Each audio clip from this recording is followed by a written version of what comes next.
Madame, monsieur, bonsoir. Merci de votre fidélité. 18h30 sur Oula, c'est l'heure du journal. Voici les principaux titres.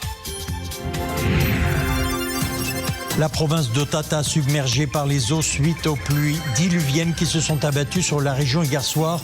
Un autocar a été emporté par les eaux de l'Oued Tata qui est sorti de son lit. Bilan provisoire, 2 morts et 14 autres personnes sont portées disparues. Plusieurs habitations ont été complètement endommagées. Ce 21 septembre, le monde célèbre la journée de la maladie d'Alzheimer. Elle touche au Maroc près de 200 000 personnes. Cette pathologie fragilise aussi les familles des patients qui manquent souvent de soutien et de ressources.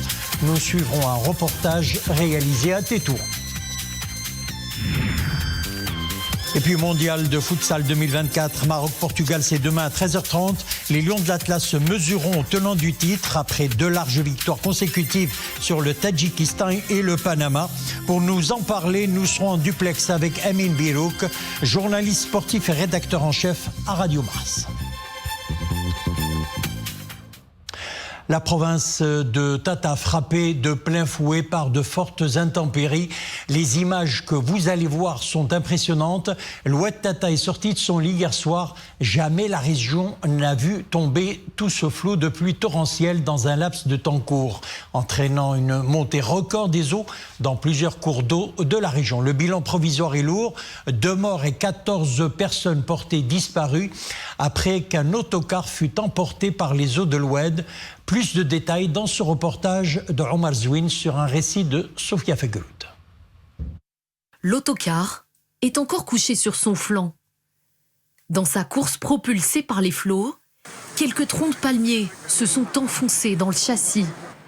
Les marques visibles de crues exceptionnelles, impitoyables, mais aussi d'une nuit très longue. Le véhicule a été emporté au niveau de Oued Tata. Bilan provisoire, 2 morts et 14 personnes toujours portées disparues. 13 passagers ont été secourus. Toujours dans la province de Tata, une dame a été entraînée par les crues au niveau de Douar et Rourten, commune Taxmirt, relevant de la Qiyada de Ides. Elle est toujours portée disparue. Ces précipitations orageuses exceptionnelles ont provoqué une montée des retenues de plusieurs cours d'eau à des niveaux inédits. À elles seules, les retenues de Oued Tata ont atteint 2300 mètres cubes par seconde, alors que Oued a enregistré 1900 mètres cubes par seconde. La plupart des zones relevant de la province ont enregistré divers dégâts matériels, selon un bilan provisoire. Effondrement total ou partiel de certaines habitations précédemment évacuées. Effondrement total ou partiel de certaines installations techniques. Dommages au niveau de plusieurs tronçons routiers et perturbations du trafic sur plusieurs axes. Et pour faire face à la situation, les autorités publiques, l'ensemble des départements concernés ainsi que les différents intervenants ont mobilisé tous les moyens logistiques et humains. Les efforts se poursuivent pour retrouver les disparus et rétablir le fonctionnement des réseaux routiers et de services dans la province. En effet, les autorités locales, en coordination avec les différents départements, services et autorités concernés, ont pris toutes les mesures nécessaires pour faire face aux éventuels dégâts des fortes précipitations orageuses attendues ou observées dans plusieurs provinces du royaume. Elles sont mobilisées pour fournir toutes les formes de soutien et d'assistance nécessaires. L'ensemble des ressources et moyens nécessaires à cette opération sont mises à contribution afin d'assurer la sécurité des citoyens et de leurs biens. C'est ce qu'indique un communiqué du ministère de l'Intérieur.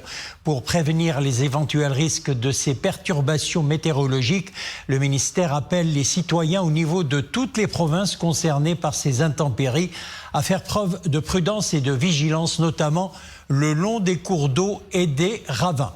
Pour assurer leur sécurité, le ministère exhorte également les citoyens à ne pas s'aventurer à traverser les tronçons inondables en période de crue des Oued, à prendre les précautions nécessaires pour éviter tout danger pour soi-même ou autrui, à éviter les comportements hasardeux et interagir positivement avec les recommandations et instructions des autorités publiques et des équipes d'intervention.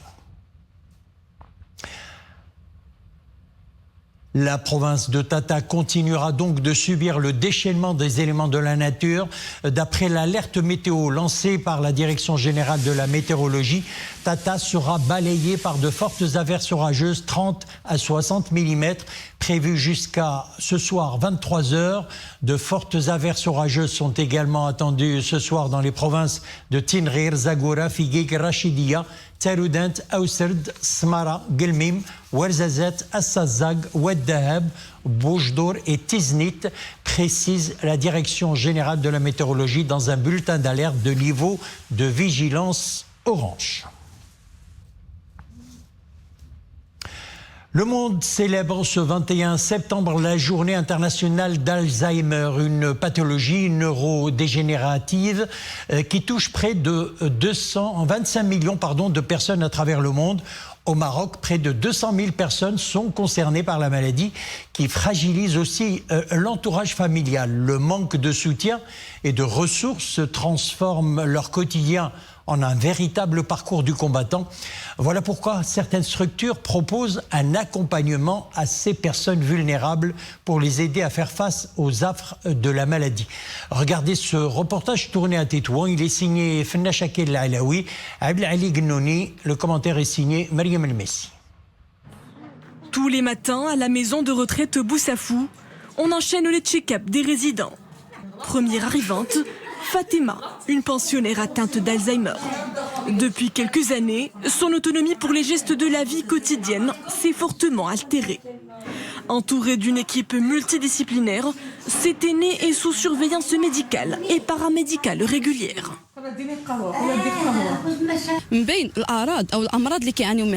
J'accompagne une dizaine de personnes âgées présentant des troubles de la mémoire. Leur suivi nécessite une prise en charge holistique, mais surtout une grande pédagogie pour bâtir et surtout maintenir un lien de confiance entre l'aidant et le patient. Un suivi médical, paramédical et social, nécessaire pour ralentir les effets de cette pathologie insidieuse. Démence, déclin irrémédiable des fonctions cérébrales. Ici, le staff se met en ordre de marche pour prendre en charge les personnes malades. Nos résidents malades d'Alzheimer souffrent pour la plupart de déficits cognitifs modérés à sévères. Les symptômes progressent au fil des jours, ce qui plonge les malades dans un profond désarroi, d'où l'importance du suivi personnalisé. Maladie neurodégénérative, Alzheimer manifeste des formes fréquentes de démence. S'il n'existe aucun traitement capable d'agir sur la perte des neurones, ralentir sa progression est toutefois possible. Sport, lecture et activités artistiques sont proposés en bon complément médical. De quoi aider à stimuler la mémoire. On passe au sport à présent. Mondial de futsal 2024 déjà qualifié pour les huitièmes de finale. Les Lions de l'Atlas se mesureront demain au tenant du titre, le Portugal. Les Lions de l'Atlas ont remporté, rappelons-le, leur deuxième match aux dépens du Panama 6-3 et une première victoire face au Tadjikistan 4-2. Les Lions de l'Atlas ont fait d'une pierre deux coups. En signant à Tashkent leur deuxième victoire d'affilée contre le Panama, ils valident leur ticket des huitièmes pour la deuxième fois consécutive et réussissent leur meilleure entrée en lice dans un mondial. Pour nous en parler en duplex depuis Casablanca, Amine Birouk, journaliste sportif et rédacteur en chef à Radio Mars. Comme nous l'avons vu et comme nous le disions dans notre reportage, les Lions de l'Atlas réussissent leur meilleure entrée en lice dans un mondial de futsal. Alors Amine Birouk, bonsoir tout d'abord. Bonsoir. Alors malgré ces deux victoires écrasantes, Hicham Dguig, le sélectionneur national, affirme qu'il y a des choses encore à ajuster et plusieurs points forts à mettre à profit pour les prochaines sorties. Et nous pensons bien sûr demain face au Portugal et pour le prochain match des huitièmes de finale. C'est vrai que le match le plus important est le huitième de finale. Le match contre le Portugal demain, c'est pour déterminer la première ou la deuxième place et savoir contre quel adversaire nous allons jouer lors de ce huitième de finale, qui est un match coup près. Beaucoup de choses à ajuster, un peu plus de concentration défensive, une meilleure rotation, un peu plus d'efficacité devant le but, parce que nous avons raté beaucoup d'occasions lors de ces deux rencontres contre le Tadjikistan et cette sélection du Panama. Et puis, il faut penser aussi que l'absence de deux joueurs importants, de joueurs clés comme Bilal Khali et Mohamed Jawad est un peu préjudiciable. Donc, il va falloir revoir la rotation. Il faut davantage d'implication des joueurs, un peu plus de dépassement de fonction pour pouvoir réussir la première mission demain contre le Portugal à partir de 13h30 et surtout jouer ce match des huitièmes de finale qui pourrait nous ouvrir les portes des quarts de finale, voire mieux dans cette compétition. Et justement, nous allons voir ces chiffres. 10 buts inscrits, 5 encaissés, c'est important, il faut le dire pour le compteur. Mais l'obstacle portugais ne sera pas facile à franchir. Mais Hichem Guy compte sur le retour de la pièce maîtresse de l'équipe, à savoir Soufiane Bourrit. C'est le spécialiste défensif de l'équipe, donc c'est quelqu'un qui sera amené à apporter un peu plus d'équilibre à cette équipe, notamment dans la première rotation où il a manqué. Il nous a manqué pendant ces 2 premiers matchs. On verra dans quelle mesure on pourra tenir tête à cette équipe du Portugal. Il faudra beaucoup d'implication défensive, beaucoup de concentration et puis jouer tous les coups à fond pour battre cette équipe contre laquelle nous avons réalisé un très bon match nul il y a 4 ans lors de la Coupe du Monde qui s'était disputée en Lituanie. Autant dire que les vétérans de cette équipe vont pouvoir donner la leçon aux plus jeunes et leur montrer la voie sûre face à cet adversaire qui est champion du monde en titre et qui est le favori numéro 1 pour gagner cette Coupe du Monde. Dernière question très rapidement, il y a le Maroc bien sûr, et il y a également le Portugal, mais il y a d'autres équipes en lice pour le titre. D'autres équipes comme le Brésil, comme l'Argentine qui ont montré de belles prédispositions, et puis l'Espagne qui vient d'écraser la Libye et qui est finie en tête de son groupe. Voilà un peu le tiercé des habituels du mondial de futsal. Aujourd'hui, nous étions l'invité surprise. Nous sommes aujourd'hui l'outsider de cette compétition et l'équipe à battre. Voilà. Amine Bellouk, merci d'avoir été en duplex avec nous depuis Casablanca pour parler de ce match Maroc-Portugal.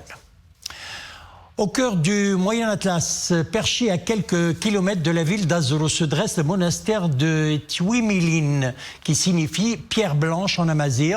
L'édifice avait été construit en 1952 par une vingtaine de moines bénédictins. Aujourd'hui, le site est en réhabilitation. La première tranche des travaux de restauration de cette structure vient d'être achevée dans le cadre du programme d'Ekira, financé par l'USAID, l'Agence américaine pour le développement international et la Fondation Mémoire pour l'avenir, en collaboration avec la Rabita Mohammedia des Ulema et l'Agence nationale des eaux et forêts. Reportage Ahmed Fadeli, Youssef Mdiani sur un récit de Dominique Orlando.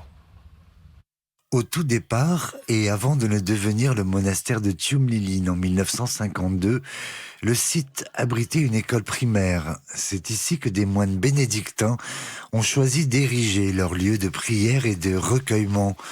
Par la suite, ils l'ont agrandi en y construisant un dispensaire et en y réhabilitant et l'école et l'internat pour garçons. On était logés, nourris, habillés. Et on nous payait des voyages, donc on était comme leurs enfants. On a étudié, on a fait du sport, ils se sont occupés de nous comme leurs propres enfants. Et je serai ici jusqu'à la fermeture du monastère. Mais le monastère, c'était également un lieu de réflexion et de débat qui réunissait, et durant les saisons estivales, de brillants intellectuels dans le cadre des rencontres internationales de Tiouimiline qui ont fait date jusqu'en 1968.